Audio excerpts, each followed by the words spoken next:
Souvenons-nous pourquoi la lettre aux Hébreux a été écrite. En premier lieu, elle a été écrite pour sauver ces chrétiens d'un déclin spirituel ou d'un arrêt spirituel.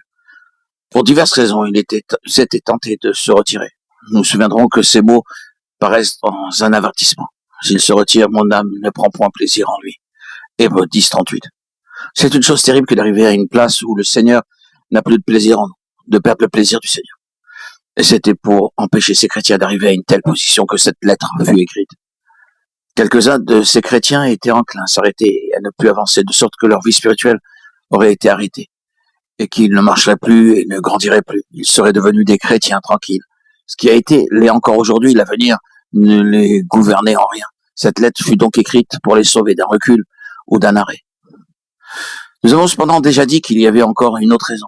C'était de soutenir ces chrétiens dans un temps tout proche de grande détresse. Cette lettre aux Hébreux a évidemment été écrite peu avant la destruction de Jérusalem. L'auteur en avait peut-être déjà vu les signes, mais qu'il les ait vus ou non, le Saint-Esprit connaissait ce qui allait arriver. Il savait qu'un temps de dure épreuve allait éprouver ces chrétiens et ébranler tout ce en quoi ils s'étaient confiés sur cette terre. Et il inspira cet auteur qui écrivit cette lettre. Elle devait être une force pour eux et un salut en temps de détresse. Et la méthode qu'il employa pour leur apporter de l'aide fut de leur présenter tout à nouveau la grandeur du Seigneur Jésus, la grandeur de la vocation céleste, et de leur rappeler combien il est grand d'être des compagnons de Christ et de la vocation céleste. L'auteur chercha donc à présenter le Seigneur Jésus dans sa supériorité sur tout ce qui l'avait précédé.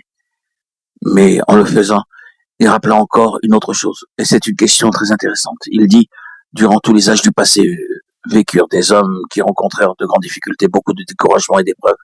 Et là, il mentionne Abraham. Oui, Abraham avait eu vraiment une vie difficile. Il éprouva la difficulté de la promesse différée. Les promesses de Dieu ne semblaient pas se réaliser.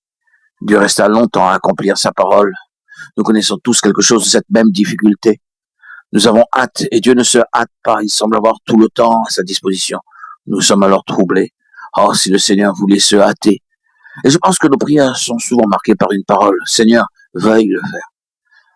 Si un homme connut le besoin d'être patient, ce fut Abraham. Il rencontra cette difficulté. Dieu tarde si longtemps à l'accomplissement de ses promesses et Abraham faiblit dans cette épreuve. À une occasion, il quitta le pays de la promesse et alla en Égypte, où il se trouva dans une détresse encore plus grande. Il dut dire un mensonge pour sortir de sa détresse. Cette question fut une réelle épreuve pour Abraham. Il y a là, je pense, des signes qui nous font comprendre que sa femme n'était pas toujours en sympathie avec lui. Alors qu'ils étaient âgés tous les deux et que le Seigneur leur dit qu'ils auraient un fils, Sarah, qui était dans sa tente, entendit et rit en elle-même.